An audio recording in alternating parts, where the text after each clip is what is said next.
ఆంధ్రప్రదేశ్ ప్రభుత్వం నిన్న కేబినెట్ సమావేశంలో ఒక కీలక నిర్ణయం తీసుకుంది. ఏదైతే వైఎస్ఆర్ జిల్లాగా ఉందో కడప జిల్లా పేరుని వైఎస్ఆర్ జిల్లాగా గత ప్రభుత్వం వైఎస్ఆర్సీపీ ప్రభుత్వం అయితే మార్చడం జరిగింది. దానికి మళ్ళీ వైఎస్ఆర్ పేరుకు కడపను చేర్చి వైఎస్ఆర్ కడప జిల్లాగా పేరు మార్చాలని అయితే కేబినెట్ నిర్ణయం తీసుకుంది.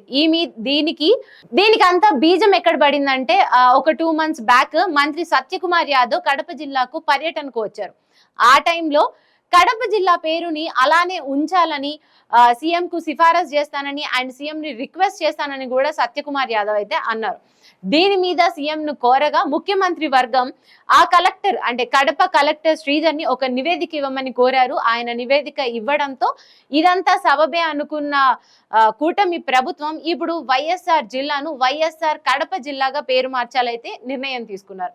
అయితే ఇలా కడప పేరుని రాజశేఖర్ రెడ్డి గారు చనిపోయిన తర్వాత 2009లో చనిపోయిన తర్వాత వైఎస్ఆర్సీపీ ప్రభుత్వం వచ్చినప్పుడు ఆయన పుట్టిన జిల్లాకు ఆయన మీద గౌరవంతో ఆ జిల్లా పేరు మార్చడం అయితే జరిగింది వైఎస్ఆర్ జిల్లాగా.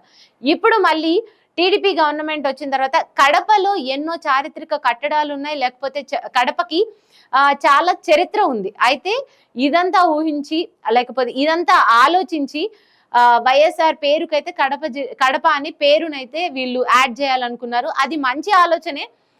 కడప ప్రాశస్త్యం కోల్పోకుండా ఒక పేరు మీద ఉండిపోకుండా వైఎస్ఆర్ కడప అంటే వైఎస్ఆర్ పేరు కూడా తీయకుండా కడప అనే పేరుని యాడ్ చేయడం అయితే మంచి ఆలోచనే. కాకపోతే మళ్ళీ రానున్న రోజుల్లో వైఎస్ఆర్సీపీ గవర్నమెంట్ కనుక వస్తే మరి ఈ పేరుని అలానే కొనసాగిస్తుందా లేకపోతే మళ్ళీ ఏమన్నా అలా పేరు మార్చే జరుగుతాయా అనేది చూడాలి. అంతేకాదు రాజకీయ విశ్లేషకులు అయితే కూటమి ప్రభుత్వం వచ్చి ఇన్ని రోజులు గడుస్తున్నా ఈ పేరు మార్చడాలు లేకపోతే పిల్లలకి ఇచ్చే విద్యా కానుక కిట్లు కానీ వాటిని పరిశీలించడం వాటి మీద ఒక క్రిటిసైజ్ చేయడంతోనే ఒక 1 year అయితే గడిచిపోయేలా ఉంది. ఇది కాకుండా పరిపాలన మీద దృష్టి పెట్టాలని కూడా కూటమి ప్రభుత్వానికి సూచనలు అయితే చేస్తున్నారు.